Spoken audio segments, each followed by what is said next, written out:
Assalamualaikum warahmatullahi wabarakatuh. Selamat siang Bapak dan teman-teman sekalian. Saya Muhammad Angga Satria akan menjelaskan politik hukum dan ketatanegaraan. Politik hukum adalah studi mengenai bagaimana hukum dipengaruhi oleh dinamika politik dan kekuasaan dalam suatu negara. Politik hukum melibatkan proses pembuatan, penerapan, dan penegakan hukum yang dipengaruhi oleh kepentingan politik, nilai-nilai sosial, dan kekuatan ekonomi. Beberapa aspek penting dalam politik hukum. 1. Pembuatan hukum.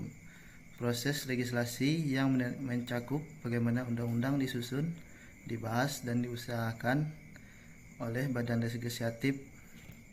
Ini melibatkan berbagai faktor politik, seperti partai politik, anggota parlemen, dan lobi. 2. Penegakan hukum. Bagaimana hukum diterapkan oleh aparat penegak hukum seperti polisi, jaksa, dan hakim. Penegakan hukum seringkali dipengaruhi oleh kebijakan politik pemerintahan yang berkuasa. 3. Pengaruh kekuasaan. Peran kekuasaan eksekutif, legislatif, dan yudikatif dalam membentuk dan menerapkan hukum. Hubungan antara ketiga cabang kekuasaan ini seringkali menentukan bagaimana hukum dipraktikkan. 4. Kepentingan dan nilai. Hukum tidak lepas dari kepentingan dan nilai-nilai yang dianut oleh masyarakat dan kelompok-kelompok tertentu. Kepentingan ekonomi, sosial, dan budaya dapat mempengaruhi bentuk dan isi hukum. 5. Hukum dan kekuasaan. Hubungan antara hukum dan kekuasaan dalam konteks negara dan masyarakat. Hukum dapat digunakan sebagai alat oleh penguasa untuk mempertahankan kekuasaan atau sebagian instrumen oleh masyarakat untuk melawan ketidakadilan. Politik hukum merupakan bidang yang dinamis dan kompleks, mencerminkan interaksi antara hukum, politik, dan masyarakat. Ketatanegaraan adalah ilmu yang mempelajari tentang sistem dan struktur pemerintahan dalam suatu negara, serta hubungan antara berbagai lembaga negara dan antara negara dengan warganya. Berikut adalah beberapa aspek penting dalam ketatanegaraan. 1. Konstitusi. Konstitusi adalah dukungan tertinggi yang menjadi dasar hukum bagi semua peraturan dan kebijakan dalam suatu negara.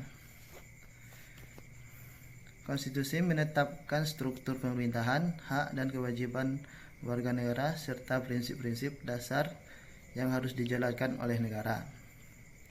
2. Pembagian kekuasaan.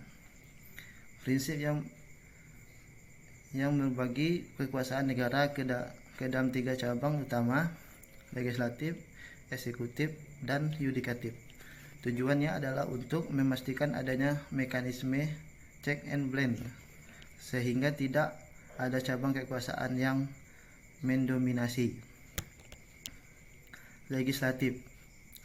Lembaga yang bertanggung jawab membuat undang-undang di Indonesia ini dijalankan oleh DPR, Dewan Perwakilan Rakyat, dan DPRD, Dewan Perwakilan Daerah. Eksekutif. Eksekutif lembaga yang bertugas menjalankan undang-undang dan mengelola pemerintahan sehari-hari. Di Indonesia, kekuasaan eksekutif berada di tengah presiden dan wakil presiden beserta kabinetnya. Yudikatif.